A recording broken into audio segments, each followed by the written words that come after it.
Pagcor. Ang bahaging ito ay hatid sa inyo ng PCSO, hindi umuurong sa pagtulong. Moving forward kami sa Sulong na Bayan. Ang inyong paboritong public service program ay susulong na naman. Maririnig kami sa bagong time slot na alas 5 hanggang alas 6 ng gabi, Lunes hanggang Biyernes. Sa prime time slot na ito, higit na maraming listeners at viewers ang aabuti ng aming iba't ibang segments tulad ng Gospel Verse a Day, balita sa special sectors tulad ng OFW, senior citizens, Chinoy community at iba pang makabuluhang sektor. Makakasama ang veteran journalist na si Lolly Acosta. Mabuhay! Sulong na Bayan! Alright, mapagpalang hapon po sa ating mga tagapakinig. Welcome po sa ating programang Sulong na Bayan. At tayo po'y napapanood na sa Aliw TV Channel 23. At syempre gusto natin batiin ang lahat ng ating mga tinatawag na bagong bayani. Sino-sino po yan? Diyan po sa Estados Unidos, sa East Coast, sa West Coast, ganyan po sa gitnang silangan.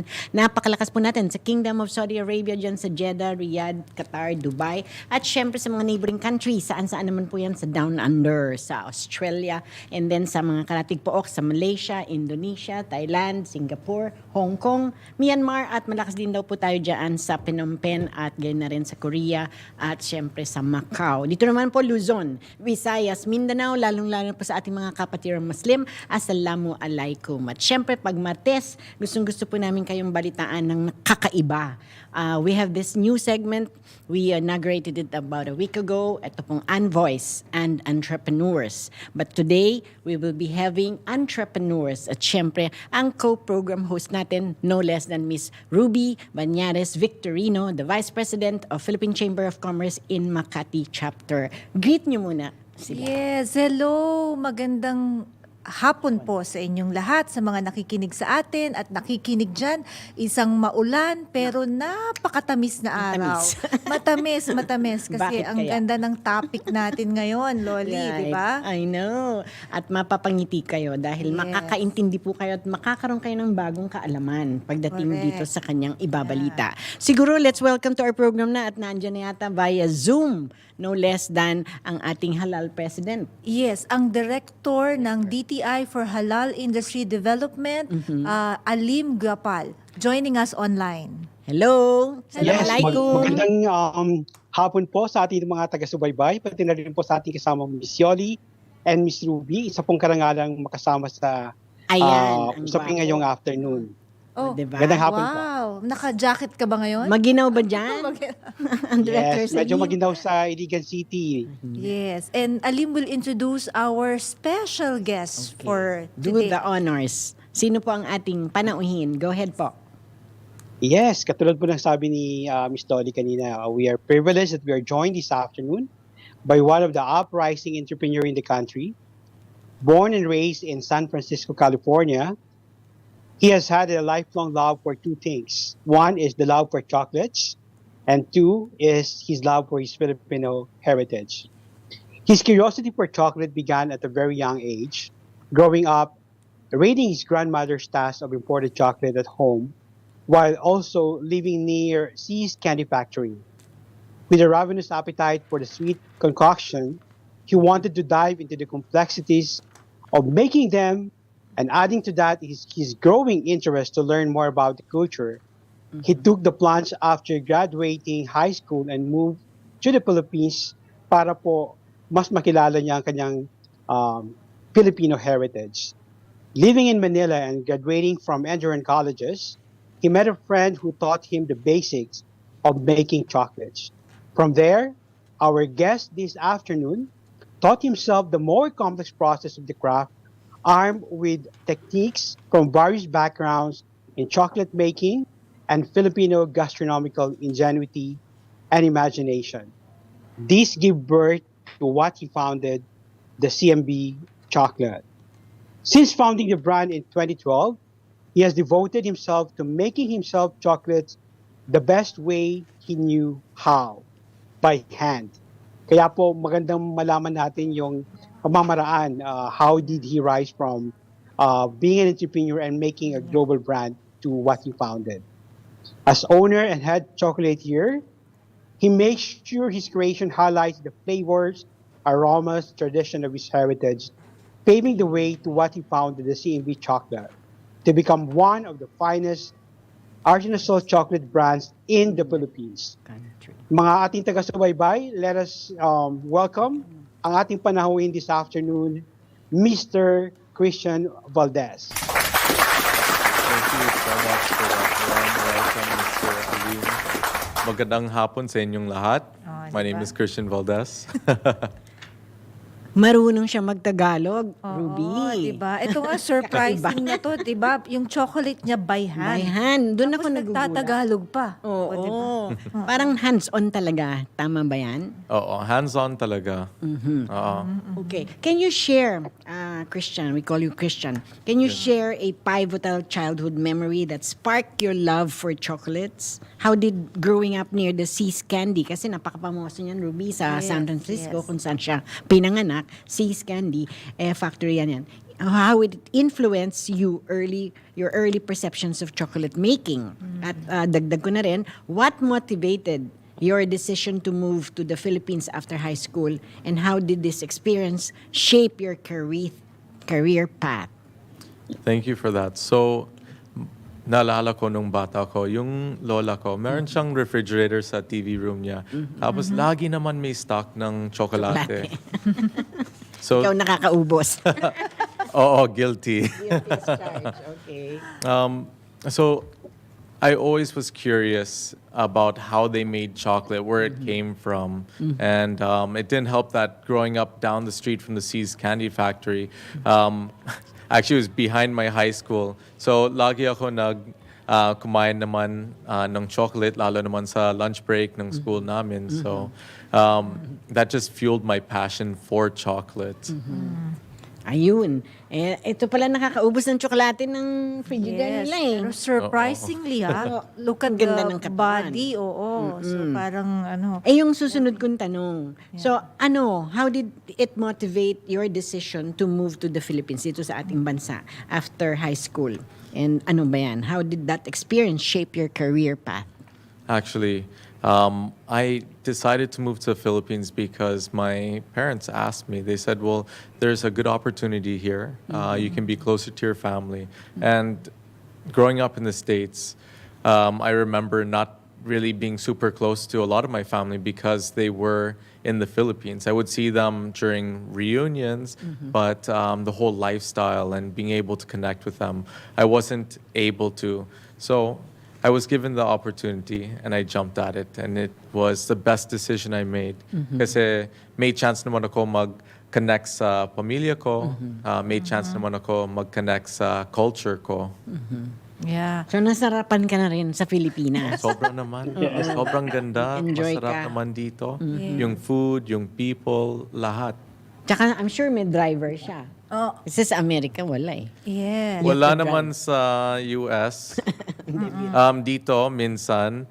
If not, I'll just take a grab na lang. Kasi hirap naman, lalo naman pag matraffic. Parking pati. Nakakatuwa siya pag Parking, nagtatagal. parang walang parking dito. Mag-grab na lang ako. Ayan. Grab o move it. Alam mo, para sa mga nakikinig sa atin, ang kanyang mother and father are both Filipinos, di ba? Tama ba? Yes. Oo. Christian? Wow. Okay. Baka nag-aral ka kay Salim ng Tagalog. Oh. Ang galing mag-Tagalog eh. So, who were your mentors? Miss Lolly Opo. and Miss Ruby, interesado rin yung ating mga taga-subaybay. Other than the influence ng grandmother ni Christian, sino pa yung nag-mentor sa kanya? Yeah, go ahead. Go ahead. Nag-interference lang. Ayan, Ay, nag-freeze. nawala. Okay. Go ahead po, Sir Salim. Yes. Christian, yung ating mga tagapanood at saka taga-subaybay, interesado rin sila sino yung, other than the influence ng grandmother mo, sino pa yung nag-mentor sa'yo? You mentioned about this close friend who helped you.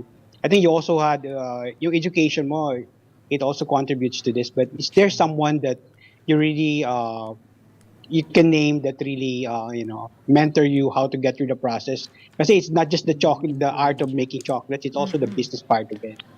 Well, I was fortunate to have a friend who worked in the chocolate room. Well, actually, interned din siya sa chocolate room ng Mandarin. This was nung time na open pa. So I learned the basics, and from there, my passion really grew. And it eventually led me to France, where I studied under one of the world-renowned chocolate makers, si Chloé Dutre-Roussel, and also to Belgium, where I also learned there how to make chocolate under Chef Bram in Chocolate World in Antwerp. But my passion and my skill really developed here in the Philippines with like Josephine Ramos. I even took some classes in Malagos before. What were some of the most challenging aspects of teaching yourself the more complex techniques of chocolate crafting? Mahirap ba? There were a few. Okay. Hurdled it. But I think one of the challenges was really how to market myself. Not even just myself. It was really also the brand, because at that time we were still adapting to social media, learning about the different algorithms. But it was also learning about how to break the boundaries in chocolate, because a lot of people are purists. A lot of people would see some of the flavors that we have, and it was an oddity, but getting them to try something new was also a challenge. And 12 years later, we're still, breaking the boundaries, creating new things, introducing different parts of the culture of the Philippines, different ingredients from around the Philippines and the producers behind them. So it's allowing us to be more innovative and really create something special and jump those hurdles.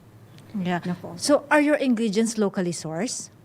Majority of our ingredients are locally sourced, but for some of the ingredients that do not grow here because of climate and everything, we do also import. But it's a good way for us to also highlight how the Philippines is up to par with world standards and how we also play well with others. Interesting kasi Ruby, napatikim niya sa atin kanina, kakaiba. May mangga siya. Yeah. So, Salim, kakaiba yung ganun. So, ang tatanong ko sa yung susunod, paano yan? How would you describe the unique flavors and characteristics that define CMV Chocolate's offerings? Kasi nga, iba yung natikman kong flavor. Siguro yun ang isa pwedeng tatawagin natin unique selling point. For me, I would have to say that our flavors are unique, definitely. But what really makes them unique is the fact that we put, for one, our passion into our chocolates. We champion Philippine ingredients, and we also give it a platform for it to really shine. So whether it be your memories, whether it be the culture or the heritage, it really sets us apart and really makes it a unique experience. Imagine, pinag-aaralan talaga nila. Go ahead po, Director Alin. Yeah, we're also interested kasi yung nakita natin kanina based on the our earlier interaction with Christian. Napaka-passionate siya sa paggawa ng chocolate. How does he keep the balance? Kasi very high quality yung mga ginagamit nilang ingredients. Ayan, no? How do you keep the balance of, the fusion of your passion, but at the same time, the business side of it? Kasi maganda rin malaman ng mga entrepreneurs na there has to be some balance. So we wanted to learn from you. How do you keep that balance na sustain yung passion but at the same time you continue and leverage with the business side of it? And the artistry also, tingnan natin, napaka-creative ng presentation. Yes, that's right, Miss Ruby. Yeah. So, for one, I'm super fortunate to have a supportive family and team. So, they really help us create these intricate designs, well-balanced flavors, and everything. But as an entrepreneur, we also want to be able to give an elevated experience to everyone. So we do, aside from working with farmers, we also do make sure that we reasonably price our products. We believe that everyone deserves to have quality and at an affordable rate. Ayan, narinig nyo. Unaffordable rate. Kasi naman talaga importante, di ba? Salim, these are hard times. Sabi nga nila, how can we afford this? Ang mahal naman yan. Sis Candy, mahal, etc. Pero sa kanya, reasonably Affordable. priced. Yes. So, Mukhang mahal, pero affordable naman talaga. Mukhang mahal. Yes. Lasang mahal din, pero lasang affordable. mahal. Imagine, you can like tikim yung pinaka-highest brand, pero reasonably Yeah. priced. Tapos Lolly and Alim, ang kanya palang company is already a decade ago, 2012, when you Yes. established Ganun nakaaga. CMV how do you pronounce it? Chocolate? Chocolate. Chocolate. In 2012, how did you go about starting your own chocolate brand? Yeah. Why chocolate? Actually, it was at first a hobby. Like I said, so my friend showed me the basics, and from there I started really just creating these chocolates. I started it just as a hobby, something to pass time while I was in school. And with the support of friends and family, I was really able to start getting orders, and it snowballed from there. So it went from a hobby to a passion to a business. And what was really great about that is it's still a passion and a hobby. It's just I pay taxes, I do things to make sure that I can keep on pursuing my passion. Ayan, don't forget to really pay your taxes. Magagalit yun. Thank God I have a very good accountant for that. Ayan. Imagine. Responsible dekada mo eh. business Oo. person. Tsaka yung passion niya eh. Makikita mo from his behavior. Talagang, So, ang tanong na susunod, craftsmanship and artistry. So, as head of chocolatier, how do you ensure that bawat piece po niyan, each chocolate reflects your dedication to craftsmanship? Ooh, the hard-hitting questions, huh? So, Ikaw yan eh. but honestly, it's the detail that we put into it. So each piece of chocolate is like a work of art on its own. So although it may look the same, the hands behind it, the hands that made each and every piece, really make it an artwork, a one-of-a-kind, priceless piece of art that you can eat. Imagine, napaka-talented niya. Kasi iba-ibang sizes and shapes, di ba, Alim? Parang hindi ko nakikita Yes. sa ibang mga stores to eh. Dahil alam ko lang sa chocolate Yes. bilog. Ito, iba-iba. Yes, and there's something really unique about the product that Christian shared to us. Kasi yung parang the Filipino brand is, it shares a lot about our heritage. So Heritage. yung quality, it should not, yung parang accessibility ng mga buyers, it should not also compromise the quality. So I think it's not just the chocolate and the taste of it, but it's also about the art and the experience. And that lead to our second question, the next to Christian. How do you keep that standard? Ano yung mga advice na pwede mo ring i-share sa mga up-and-coming entrepreneurs na they could support their passion, but at the same time not to compromise the standard and also the elegance of the business part of it? So we can maintain our standards. Well, we do have standardized recipes, so we follow them to the T every time. So that way, in terms of flavor, presentation, you're getting something that tastes good, or the next time you have it, tastes even better. But then again, we also make sure that we communicate with our suppliers. It's super important that we keep our communication channels open, so that way we can make sure that we're getting the same quality, if not better quality, but we're also sharing our feedback with them, so that way we can either improve or maintain said quality. So you mentioned about the recipe. So I don't know if you're going to share it with us. What techniques or ingredients do you believe set CMV chocolate apart from other artisanal chocolate brands? Well, we do our due diligence when we look at our ingredients. So we really make it a point to go to the suppliers to see how they produce these things. For example, our salt comes from Mindoro, from San Jose, Mindoro. So I've done a couple of road trips out there, spent several hours on super ferry, yung supercat, ano yung tawag dyan? Basta yung parang barko, papunta doon. Fast craft. Yung fast craft. And spent time on the road Nagtyaga siya. where we actually go to the salt flats where they harvest it and everything. We make sure that it's sustainable. And then we also make sure that the ingredients are in line with what we're trying to convey. For example, like our salt and peppered caramel praline. The salt that we use there, it has the right amount of salinity, so you're not you're not getting too much salt, Sodium, and it's yeah. a good balance. Oh, wow. Meron silang salt and pepper flavor. Meron ba lang ganun? Eh, alam naman natin matamis ang tsokolate tapos lalagyan mo ng salt and pepper. Oo, Okay, kakaiba. addictive yan. Yeah. That's crazy. How Miss did Dolly, you... I've tried that actually. You did? Yung, Anong lasa? Combination. It's Hindi ka it's nahatching? really kasi di ba yung chocolate is known na matamis, pero Tamis. having a combination of those three things, parang it really, kaya nga sabi ko kay Christian when I Salt and tasted it, it's really about the experience. Parang minention niya yung mga qualities ng mga provinces na na-visit niya. So it bringing that kind of aroma and experience na doon pala galing yung produkto. Right. So, ang matindi rin siguro ang kanilang R&D, research and development. Yes. Kasi inisa-isa niya, nag-fast craft siya, nagpunta siya, nag-due diligence siya. He took pains to really find out ano nga ba, what will make it really sarap. So, how has CMV Chocolate evolved since its inception? And what have decade been ago, yeah. some milestones that along the way? So we originally started in the kitchen of my grandmother's house. This was what felt like it was yesterday, but yun naman pala 12 years ago na. Imagine. Ang bilis. Eh, bata ka pa noon. Oo. Bata pa din. Bata pa din, sige. So yun, talagang almost 1 decade or somehow, di ba?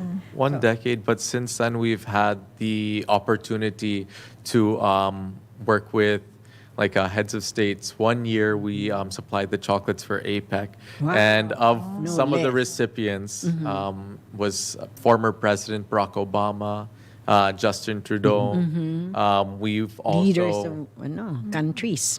yeah. So I mean, it's a proud moment. Those are milestones for us because we're able to not just represent ourselves as a brand, but also represent the country and what we have to offer. Imagine. Wow, No less proudly Galing. Filipino made. Oo, di ba? And then, syempre po, what are your aspirations for the future naman of CMV Chocolate? Are there any upcoming projects or collaborations you're particularly excited about? For now, we are working on expanding, hopefully open up a kiosk in the Ayan. future. But far, far into the future, we want to be able to work more with the farmers and help them improve cacao as a crop, because we really want to highlight cacao and quality in the Philippines on a world stage. Aside from that, we also want to bring our chocolates and bring them internationally, so that way we can bring more recognition to the culture of the Philippines. Wow, napakabilis ng orasan. Go ahead. Yes. So, looking back on your journey, sabi nga natin, 1 dekada na siya, no? Anong achievement, what achievements are you most proud of? I think I'd have to say for one, it's been 10 years. 10 years is no small feat. We've been able to really grow our client base. We've also been able to really build our brand. So that was the main thing, making it 10 years. I'd have to say that is one of the biggest feats that we've done. Also the people we've worked with, and how we've really been able to highlight different flavors from different parts of the Philippines, from different memories, different moments. Naku, napakabilis ng ating orasan, Mr. Salim. Ang gusto lang natin siyempre paalam sa lahat ng nakikinig at nakakapanood sa atin. Ano pong advice? What advice would you give to aspiring chocolatiers who are looking to start their own artisanal chocolate brands? Anong message of hope mo rin at the same time? Always be open to evolving. Always be willing to learn. Any time that you're going into a place where you have a chance to learn, check whatever you have knowledge in your head, check it at the door, and be receptive to what you can learn. So, open. Yeah. Yes, open. And at the same time, don't Learn forget your something roots. Yeah. Kasi talagang Yes, love mo yes. ang mga Filipinos. Imagine getting raw ingredients from made Philippines. So, I think that is what we are proud of you. At creating jobs, Salim, for farmers. Yes, So, ito that's na yung right. It's not just the job, no, yung parang making also the Filipino proud of what we have. And I think yun yung dalawang takeaway ko for our sharing with Christian. One is that Filipino brand is a global brand, and that Filipino product is a world class. So thank you so much, Christian, for sharing your experience with us. Ayan, this is not the last. We will again have you anytime soon, ano? Kasi may mga text tayong natatanggap at saka nagugulat sila. Bakit mukhang foreigner tapos Tagalog? Ayan, interesado pa kayo. May follow-up tayo. I know. We have to pause for a quick break. So thank you so much. That's Christian Valdez on the house. Thank you. Thank you so much. Thank you, Christian. All right. The Philippine Standard Time is 5:25 in the afternoon. Oras, hatid sa inyo ng PAGCOR. Si Miss Lolly Acosta. Sulong na Bayan! Sa DWIZ 882. Ang bahaging ito ay inihatid sa inyo ng PCSO. Hindi umuurong sa pagtulong. Panatilihing masaya ang paglilibang. Magtakda na oras at limitahan ang gastos sa paglalaro. Huwag magsugal kung nalulungkot. Huwag hayaang makasira ng buhay at pamilya.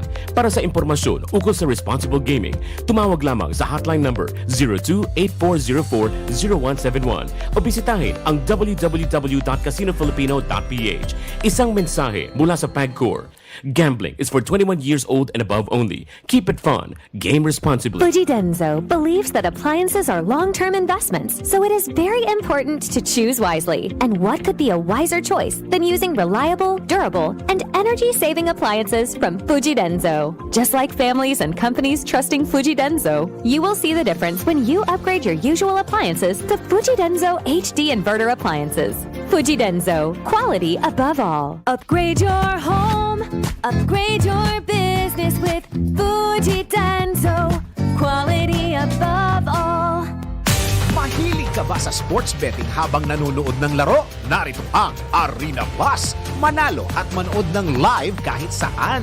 May libreng 20 pesos bonus sa unang pag-register. Plus, may 30 pesos Facebook bonus ka pa. Arena Plus ang official sponsor ng PBA, PVL at Gilas Pilipinas. Kasama pa ang astig sa court na si Scottie Thompson at Jordan Clarkson as official endorsers ng Arena Plus. Arena Plus, Astig Casta Sports. Sa Arena Plus, astig sa sports. Promo duration is May 25, 2023 until December 31, 2024. EGLD reference number MKTG-2024-0047. Gaming is for 21 years old and above only. Keep it fun. Game responsibly. Sa Arena Plus, astig sa sports. Download Arena Plus app now in App Store. You can watch it also on arenaplus.ph. Sa Arena Plus, astig sa sports. Gaming is for 21 years old and above only. Keep it fun. Game responsibly.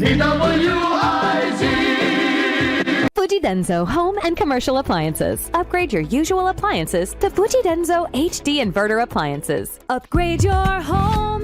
Upgrade your business with Fuji Denso. Quality above all. Loves na loves sa linamnam. Maximum Direk, tingnan mo na si ate. Kasi sa ₱1 lang, makakalaro ka na sa Bingo Plus. May mga premyong pwede mapanalunan. Maglaro sa Bingo Plus app para tuloy-tuloy ang premyo at saya. Malay mo, mapanulunan mo pa ang jackpot prize sa first online live streaming bingo sa Pinas. Pag panalo sa bingo, Plus sa saya! Technogas Technique transforms your kitchen with safe and efficient appliances. With over 70 years of expertise, Technogas Technique embodies Italian kitchen excellence. Simplify your cooking with Technogas Technique, your cooking partner. That's the Technogas Technique. Kayang-kaya mo ang kahit na ano kung ikaw mismo ang gagawa nito. Let's learn new things sa DIY. Do it yourself. May mga pagkakataon na sinusubukan nating mag-install ng iba't ibang application sa ating phone, lalo na kung sa tingin natin ito'y ating magagamit. Ngunit kung minsan hindi na natin pinapansin ang rating o reviews ng app at basta na lang natin itong dina-download. Kaya para malaman kung safe ba para sa iyong phone ang application, gawin mo lamang ito. Una, buksan ang Google Play Store. Pindutin mo ang 3-dot menu at piliin ng Play Protect. Ikalawa, pindutin mo ang Scan. ito'y para malaman kung merong virus ang in-install mong application. At ikatlo, para masigurong safe ang i-install mo na app sa iyong phone, pindutin mo muli ang settings at siguraduhin naka-turn on ang Scan Apps with Play Protect at Improve Harmful App Detection. Gets mo ba? Sige nga, do it yourself!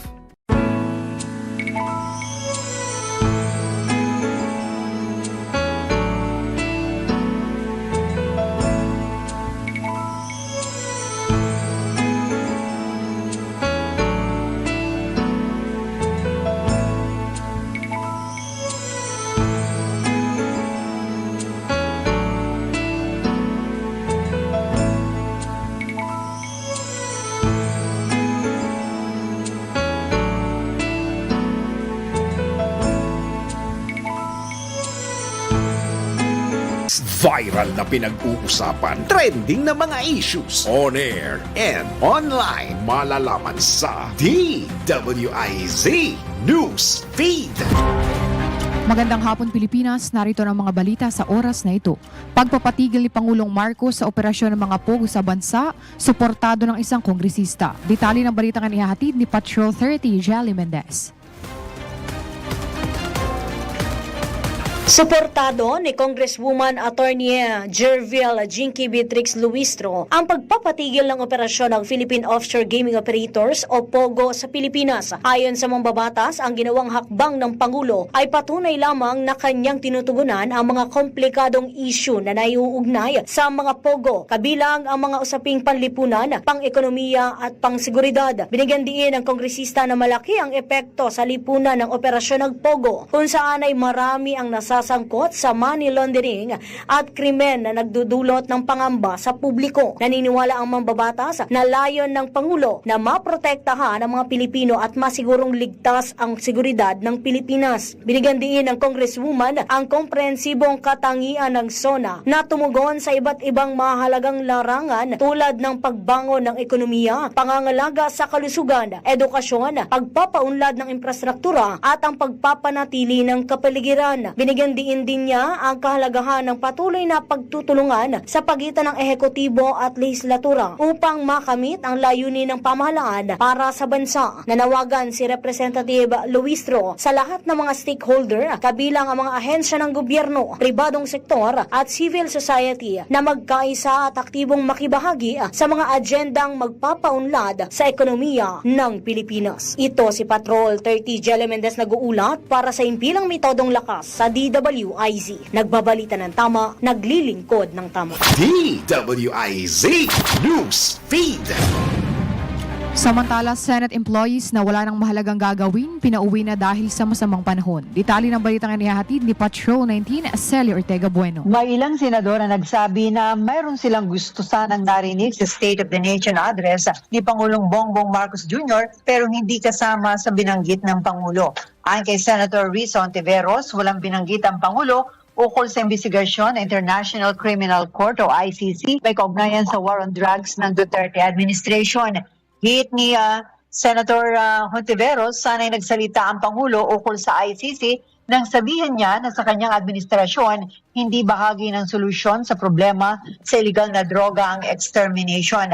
Dapat niyang mapanagot ang dating Pangulo para sa mga buhay na kinitil at mga pamilyang naulila ng dahil sa extermination sa giyera kontra illegal na droga. Hinanap naman ni Senator Javier Cito sa zona ng Pangulo ay ang mga major infrastructure projects at mga energy projects. Hindi kasi anya binanggit ng Pangulo sa zona ang Mindanao Railway, ang PNR South Long Haul Project at mga bagong planta ng kuryente. Ang kay Ejercito, mahalaga mga nabanggit na proyekto para mapalago ekonomiya ng ating bansa at mapanatiling competitive ang Pilipinas sa Asian region. Kabilang naman si Ontiveros at Ejercito sa panguli rin sa Pangulo dahil sa pinatigil na nito ang operasyon ng POGO at ang pagdeklara na patuloy na ipaglalaban ang ating teritoryo. Ito yung West Philippines Sea. Ito sa Patrol 19, Celia Ortega Bueno para sa Impilang Metodong Lakas sa DWIZ. Nagbabalita ng tama, naglilingkod ng tama. DWIZ News Feed. At yan ang mga balita sa oras na ito. Para sa karagdagang impormasyon at mas marami pang mga balita, bisitahin kami sa aming website www.dwiz882am.com at sundan ang aming X at Facebook page DWIZ. Ako po si Laika Cuevas. Huwag pahuhuli, huwag papayag na wala kang alam kapag viral na, kapag trending na. Alam agad sa DWIZ News Feed. Ang balitang ito ay inihatid sa inyo ng Petron. Petron knows you deserve only the best. DWIZ!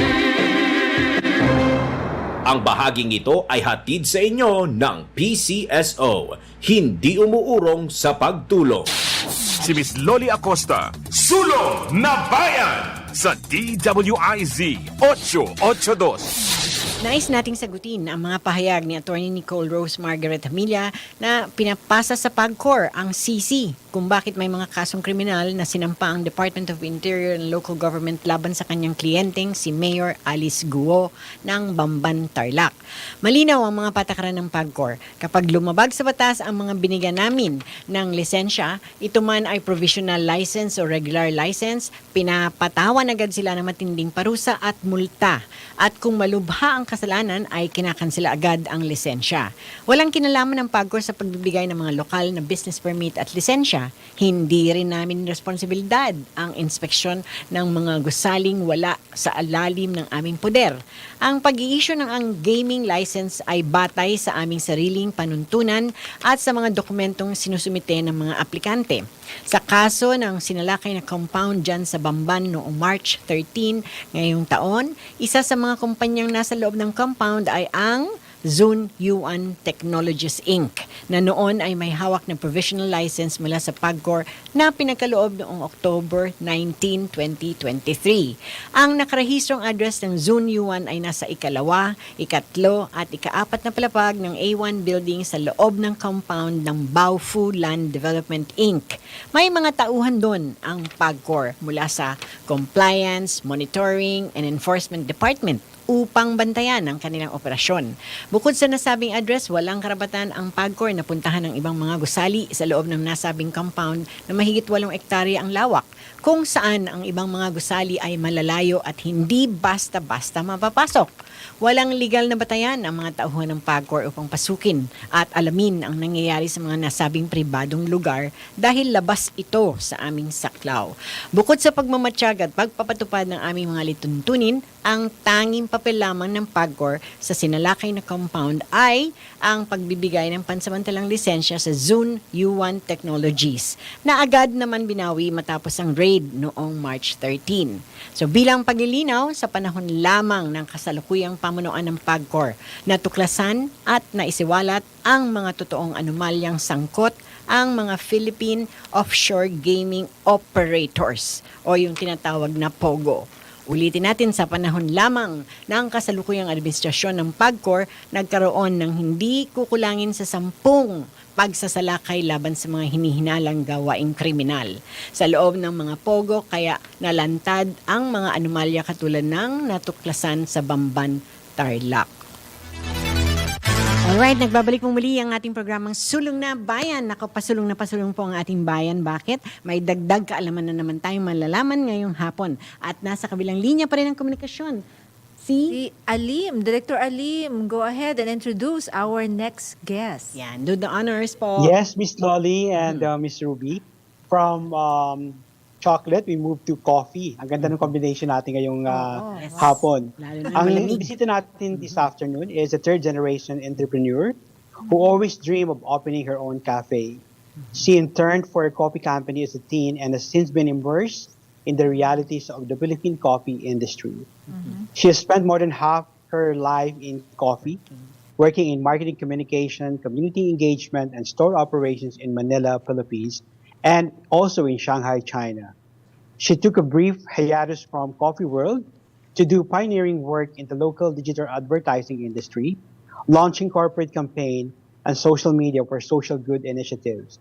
In 2013, she returned to her first love, coffee, and finally opened her own cafe, Commune. She still dreams of the day when Philippine coffee will be internationally recognized. She is currently a volunteer of the Philippine Coffee Board and a member of the International Women Coffee Alliance. During the pandemic, our guest this afternoon helped launch and operate Frontline Feeders Philippines and grow the coffee home brewers community, now 61,000 members strong. Wow. She was selected to join the Meta Community Accelerator Program in 2022. Also, our guest this afternoon is a social media strategist, a cafe operator, coffee rooster, certified coffee quality grader, and cat lover. She has also a weekly Instagram live session titled The Brew Tonight, where she talks about all things coffee. Let us welcome Ms. Yoli and Ms. Ruby, our guest this afternoon, Ms. Rosario Ross Juan. Hello, welcome to our program. Thanks for having me. Ayan, let's dive in. Ano? Kasi kaping-kapin na rin ako dahil ang ginaw eh. May bagyo, may dalawang habagat, pero umalis na isa. Ayun, you started, Ross, your journey in the coffee industry as a teenager. So what initially drew you to the world of coffee? And how did your early experiences shape your career path? Okay, so actually, a friend asked me that before, no? Parang, what got you so interested in coffee? I think it was that moment when I was 13 and I first tried espresso. Okay. Tapos sabi ko, wow, it's so sophisticated. So, initially, it was really, really very, parang shallow, di ba? Parang, uy, ang ganda tignan. But also because my exposure also to my aunt, Chitwan, who's also a player in the Philippine coffee industry.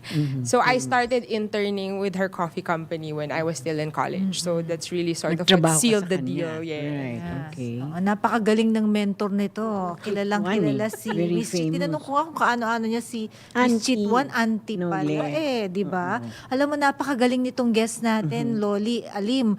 Kasi bihira sa entrepreneur ang all around. Kasi she knows marketing, she knows... Magandang umaga. Galing sa All-Star Game. Ngayon, nasa... Diba? Magandang umaga.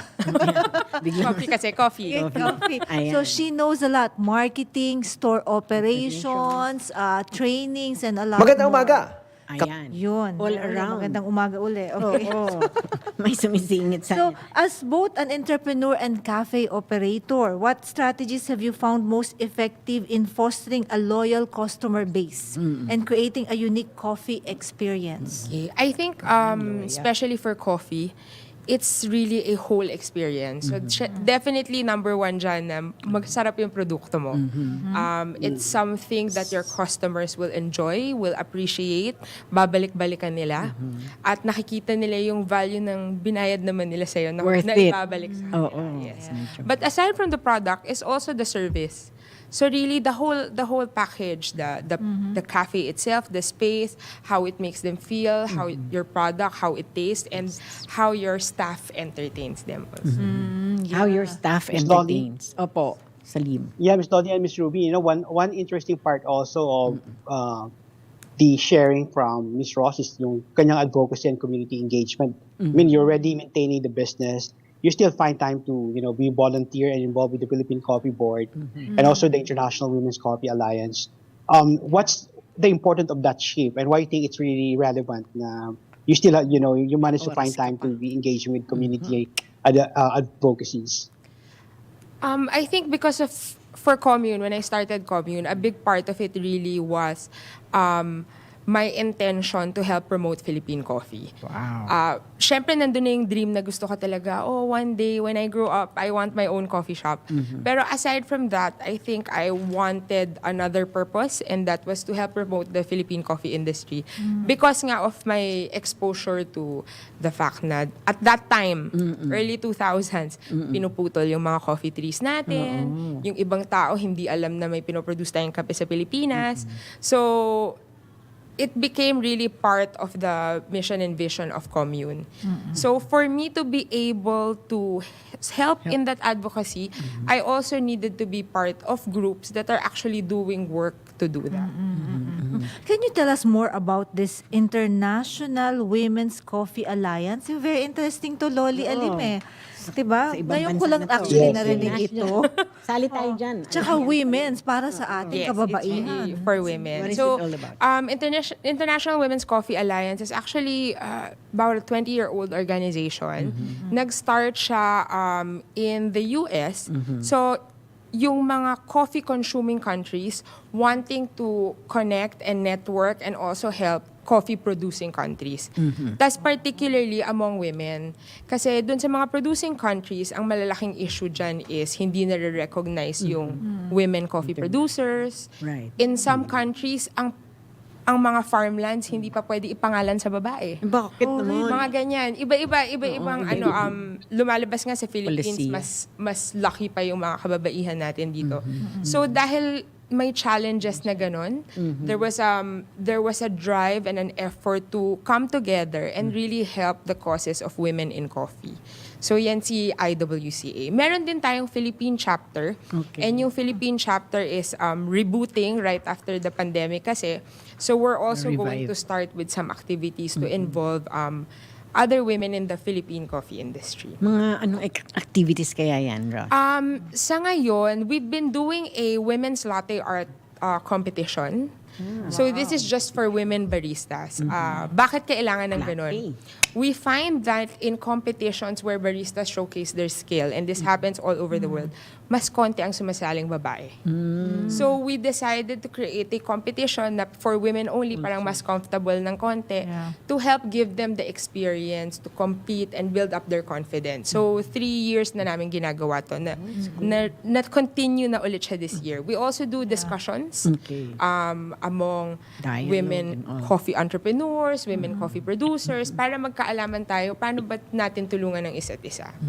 Are you in partnership also with TESDA? Okay, bago niya sagutin niya, I have to pause. Okay. Quick. Yan, Testa, kasi talagang nagtitraining sila. You know? Yes. But she will answer that when we come back. Sir Alima, huwag kang aalis, don't Yes, go away. yes. The Philippine Standard Time is 5:46 in the afternoon. Oras, hatid sa inyo ng Pagcor. Oras hatid sa inyo ng Bingo Plus. Download Bingo Plus app now at Google Play or Apple App Store for a chance to win more than 75 million pesos jackpot prize. Visit Bingo Plus official website at bingoplus.com to learn more. With Bingo Plus, bingo sa saya, plus sa panalo. Gaming for 21 years old and above only. Keep it fun. Game responsibly. Si Miss Lolly Acosta, Sulong na Bayan sa DWIZ 882. Panatilihing masaya ang paglilibang. Magtakda na oras at limitahan ang gastos sa paglalaro. Huwag magsugal kung nalulungkot. Huwag hayaang makasira ng buhay at pamilya. Para sa impormasyon ukol sa responsible gaming, tumawag lamang sa hotline number 02-8404-0171 o bisitahin ang www.casinofilipino.ph. Isang mensahe mula sa Pagcor. Gambling is for 21 years old and above only. Keep it fun. Game responsibly. Prepare delightful dishes every time with Technogas Technique appliances.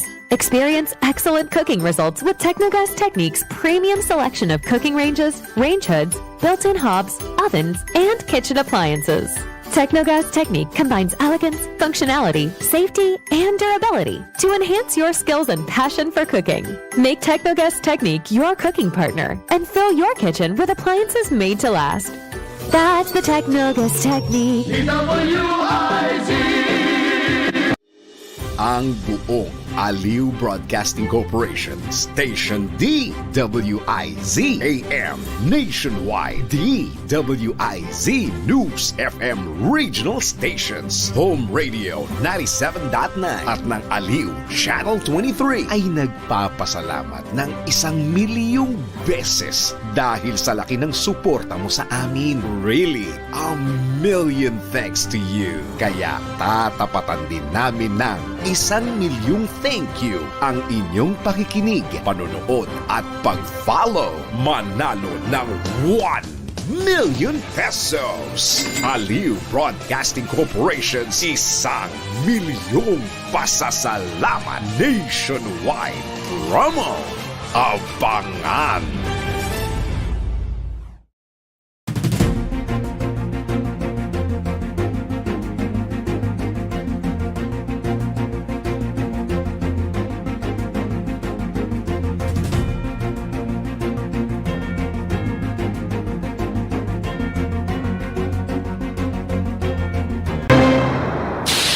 si Miss Lolly Acosta. Sulong na Bayan sa DWIZ 882. Arangkadang muli ang Pagcor Photo Contest 2024 simula nitong nakaraang buwan. Kaya inaanyayahan ang mga amateur at professional photographers na ihanda ang kanilang mga lahok para sa tsansang manalo ng napakalalaking premyo.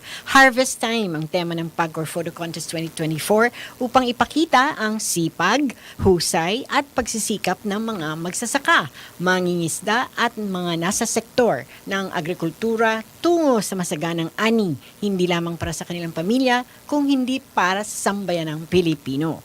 Ayon kay Pagcor Chairman CEO Alejandro Tenco, isa sa mga highlights ng 2024 photo contest ay ang bagong drone category para sa mga larawang kuha mula sa himpapawid gamit ang drone cameras.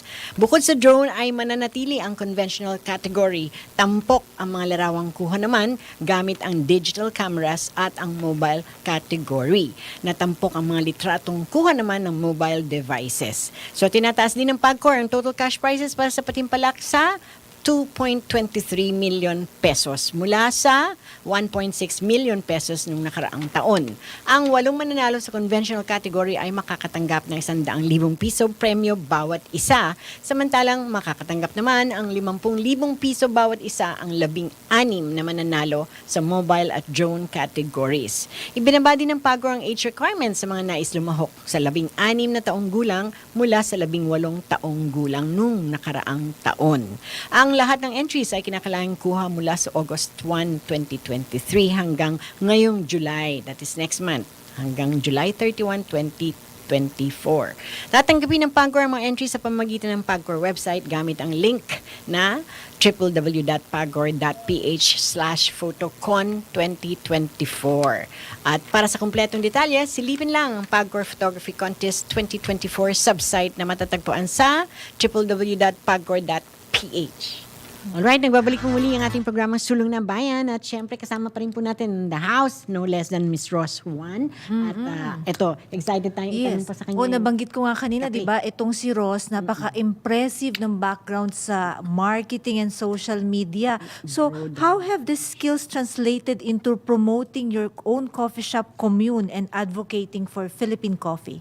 Okay. At the time we were starting Commune, so that is in 2013, I was still working with a digital advertising agency.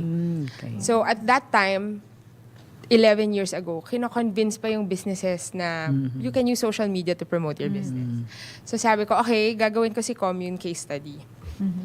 We have never printed a flyer to this day. Really? Wala kami print a flyer. Sabi Paano ko, okay, kayo we'll just na-promote? promote this through Facebook, through Instagram, through our website. And I guess okay din, at that time, isa kami sa mga businesses na nauna doon. So we've have a pretty good following there. Kakaiba. Yeah, and I'm sure nag-thrive sila during pandemic. Also. Kasi social media Nabuhay lang tayo naman. Nabuhay, di ba? Yeah. Pero Miss Lolly and Go ahead.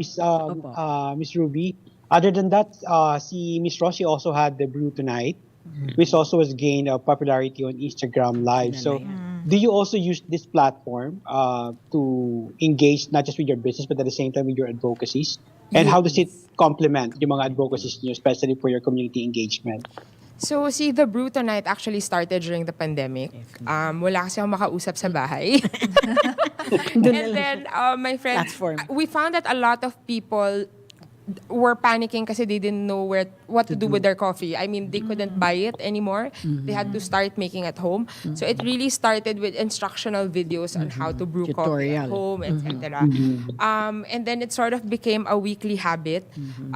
We're now on hiatus for that one because we're moving it to YouTube to turn it into more like a podcast format.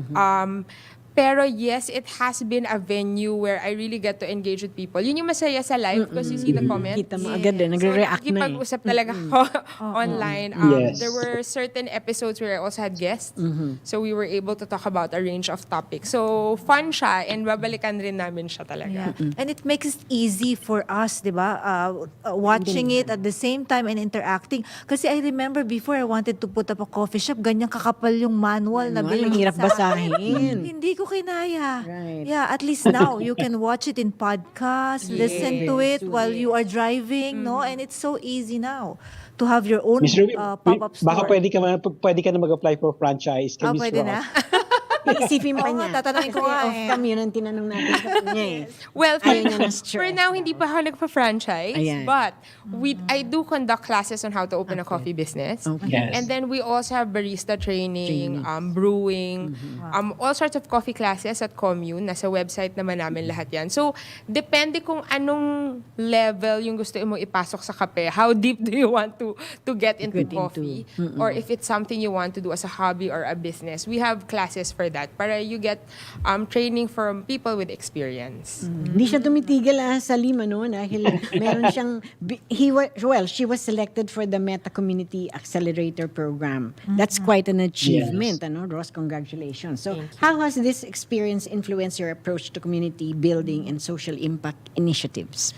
Okay, so that happened with Meta last year because of Coffee Home Brewers. So this is another Facebook group naman that I started in 2019 for fun. Okay. Para lang when I get geeky about coffee, mga ibang tao rin na mahilig sa kape yung kausap ko, di ba? Right. But then in 2020, when the pandemic happened, the group blew up from a few hundred, biglang 10,000. Wow. And now it's still growing. We're at 60,000. So it became a community for people who already love coffee or are starting to love coffee. And we really learn from each other in that community. So with the accelerator program, ang natutunan ko naman doon is madali mag-umpisa ng community, mahirap i-sustain yung community. Yes. And so through that program, we learn different ways on how to keep the community engaged and active. So eto na, anong advice ngayon ang maipapayo mo sa mga entrepreneurs who want to go into the coffee business? Okay. One thing that I always say is that you'll never know until you try. Okay. Kasi maraming tao na parang dream ko magka-business. Hindi lang coffee business, any business. Dream ko magka-business, kaya lang baka hindi ko kaya, baka mahirap ganun. Hindi mo talaga malalaman what you're capable of until you're already in the situation. There's no choice ka eh. Diba? Fight or flight, mga ganyan, diba? You'll really get tested. That's one thing. Another is, wala ring perfect timing. Some people are saying, baka not now, baka, in a few years when I have this and that. And for me, perfect timing is when you finally have the result to say, ito na. sige, go na. Bala na. Bala na si Batman. No I mean, you return. prepare as much as you can, right? But business is really still a big risk. So, yun talaga. At least calculated risk. Calculated. Because you're training, you're researching, Yeah. and you have the support of The mentor. the mentors, yes, with your aunt. And also with DTI, di ba, Alim? Oo naman. Yes, Lalo yes. na neighbor namin sila sa Commune. Malapit lang sila. Ayan. Yes. Ayan. Panay No, ang it's, kape it's mo dun really, sa Lima. we always keep on reminding our colleagues that, the government, we only provide the platform. But in terms of accelerating it, in terms of making things happen, tama po si Miss Ross, sila talaga yung player. So, it's always good to be, working with PCCI Makati, with our media partners like Miss Lolly and of course Miss Ross. Yeah. What would you say your cutting edge is? Bakit ikaw ang dinadayo ngayon? Lalo na sa BGC, Oo, na sinarado Yes, yung yes. buong kalye para lang sa kanya. Sa Ayala po. Ay, I'm sorry, sa Hindi naman Ayala. sinaro para sa amin. Hindi, Pero biro nandun lang. kami. Nandun Very kami prominent. kasi sinasara. sila. Diba? So, anong cutting edge? Well, I don't know if I can make 100% claim on this, but we're really the only, if not the only, or one of the few coffee shops that serves 100% Philippine coffee and no other origin. Wow. So we source our coffee directly from the farmers. We roast it in the coffee shop in Makati. So talagang 100% Philippine coffee yung siniserve namin. That's something new. Another, Di pwede na tayo maging third largest. Gagawin mo. That's their goal. Yan ang challenge. Oo, never say never. I mean, it's a challenge. Pero yun syempre yung goal. Kasi nauuna yung ibang bansa eh. Ito na tayo to follow suit. Imagine dito sa ating ginagawa. Pero napakahilig nating Filipino magkape. Sobra. Lalo na sa panahon ngayon. Sobra. So, Do you take your coffee, Salim, with sugar or honey o meron o black? How do you take your coffee? Salim. I take it black. Black Usually lang. black coffee. What do you? Actually, I've tried the coffee ni na Miss Ross. Kaya nga sabi ko, we always hang out there kahit wala sa dun sa cafe niya. Kahit wala siya. And we also bring our guests there to, Ay. again, sabi nga ni Presidente sa SONA experiential tourism. So, you know, when people get to try our product, they also get a sense of the experience, Right. like the commune and also the community engagement they've been doing.